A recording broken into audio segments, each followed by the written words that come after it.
parlais, c'est des citations extraites d'un petit livre que j'ai écrit qui s'appelait Éveil. C'est peut-être que j'ai écrit de plus propre, plus net et de plus propre.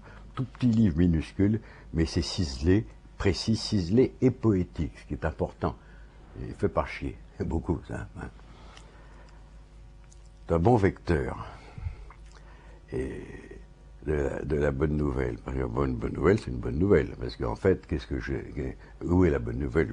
Moi, je te l'ai dit aussi. Hein.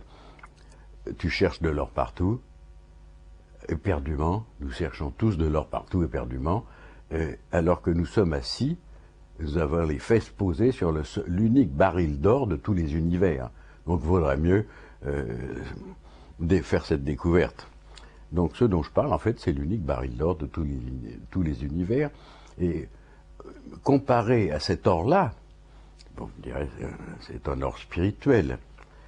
Mais comparé à cet or spirituel, il n'était pas indécent de comparer, insupportable même de comparer. En fait, toutes les merveilles les plus aiguës qu'un homme a pu rencontrer dans sa vie et surtout dans son enfance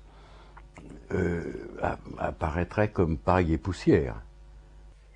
Je suis le secret enfoui dans l'odeur d'herbe fraîchement coupée, dans le hou-hou du vent s'engouffrant dans le conduit de cheminée, dans les 100 000 doigts de l'averse de neige, dans la nacre d'un matin de printemps, dans le message muet d'un alignement de marrons d'Inde, dans la déclivité de la plage et la danse des poux de sable. Je suis ce qui jadis vous rendit vivant. Je fus l'instigateur de tous vos émerveillements, de tous vos étonnements. Je suis l'unique raison pour laquelle quiconque jamais s'aima et aima. Je suis le secret qui irrigua chacun de vos secrets d'enfant. Je suis l'ange que tout enfant porte en filigrane et que vous avez tué. Je suis vous. Dans la frange de cette illumination, il y a une évidence qui est apparue, c'est que ce qui venait de jaillir en moi ne donnait en aucune espèce de façon à mes caractéristiques personnelles, individuelles, et il s'agissait de quoi? De l'éclosion d'une potentialité de l'esprit humain, point à la ligne, et que chacun était porteur de cette potentialité. Et donc à n'importe quel moment, en droit en tout cas, en pratique c'est un peu différent, mais en droit, à n'importe quel moment, n'importe quel homme, si sot soit-il, même si c'est celui qui se vautre dans sa sottise et dans son fumier, dans son insoutenable vulgarité, même celui-là peut à n'importe quel instant être définitivement sauvé et devenir cet éclair de conscience infinie. C'est important de voir qu'il y a l'expérience elle-même. Enfin, le mot expérience ne s'applique pas tout à fait, mais enfin, on va faire de l'à peu près. Il y a l'expérience elle-même, et par ça, il y a le compte-rendu. Il est très probable qu'en Orient, des sages tels que Nisargadatta, Maharishi, Krishnamenon ont atteint ce que j'ai atteint. Il y a un autre homme en Occident qui a atteint cela, c'est Roger Godel, que j'ai très bien connu, qui a écrit l'Expérience libératrice. Et lui, il venait de toute autre provenance, un égyptologue, passionné de la Grèce antique, et en fait, il avait focalisé toute sa vie sur la lumière socratique. Et après ça, c'était un homme de science éminent. En fait, c'est le seul type avec qui j'ai jamais parlé. On s'est tâté mutuellement quand on s'est rencontrés. J'étais très jeune, je devais avoir 23 ans. Il était déjà un vieux monsieur, c'est-à-dire qu'il avait 15 ans de moins que moi, aujourd'hui. On s'est testé pendant un quart d'heure ou deux, pendant un quart d'heure, une demi-heure, et puis le test a été positif, et on a compris que l'autre avait compris, et qu'en fait rien ne nous séparait.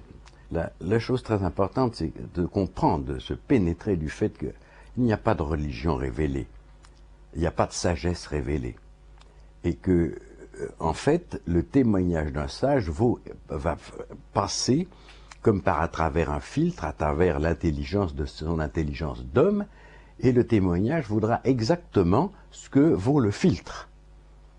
Et donc, il y a des sages tout à fait authentiques qui sont illisibles, dont le témoignage va être confus, susceptible d'induire en erreur tous les disciples. La chaleur se déclare au sein des choses, et puis chacune d'elles, le pied de la table, les barreaux de la chaise, cette pile de livres, le mur derrière, devient un milliard de points vivants, vibrants, bourdonnants, quelque chose comme du plâtre ou de la neige poudreuse tassée qui vivrait.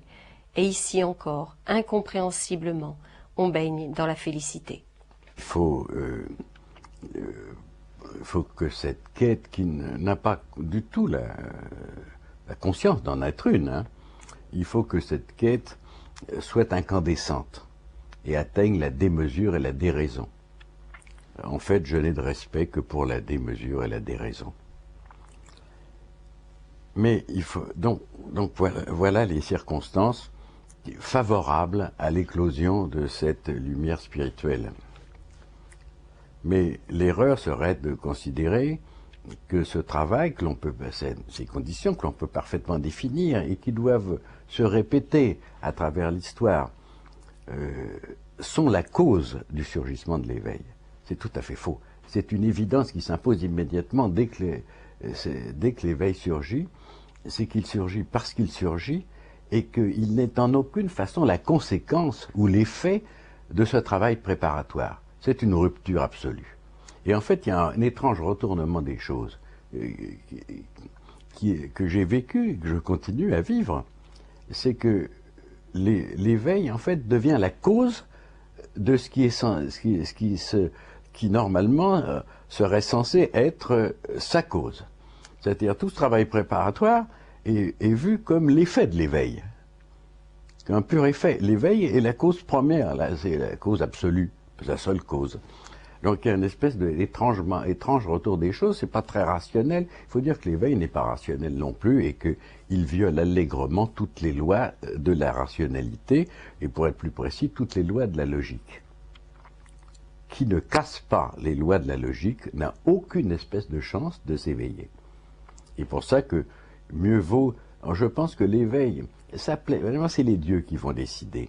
Mais pour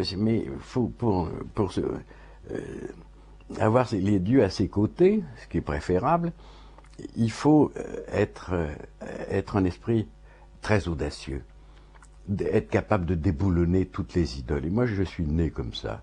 Depuis l'âge d'1 an, je déboulonne toutes les idoles. J'ai ce don. C'est un des rares dons que j'ai. Sans ça, je n'ai aucun don. Qui m'a beaucoup affligé, mais j'ai ce don-là.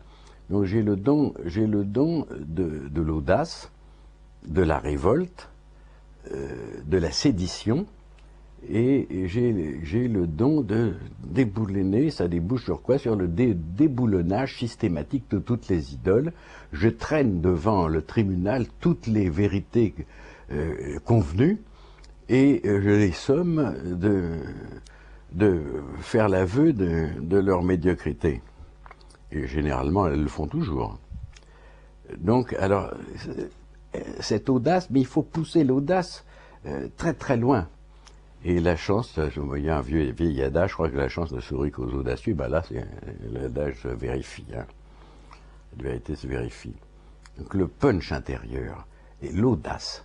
Bon, j'étais un tout petit jeune homme, et avant cela j'étais un enfant, bien entendu. J'ai toujours eu c'est la seule qualité que je puisse revendiquer. Je suis gonflé.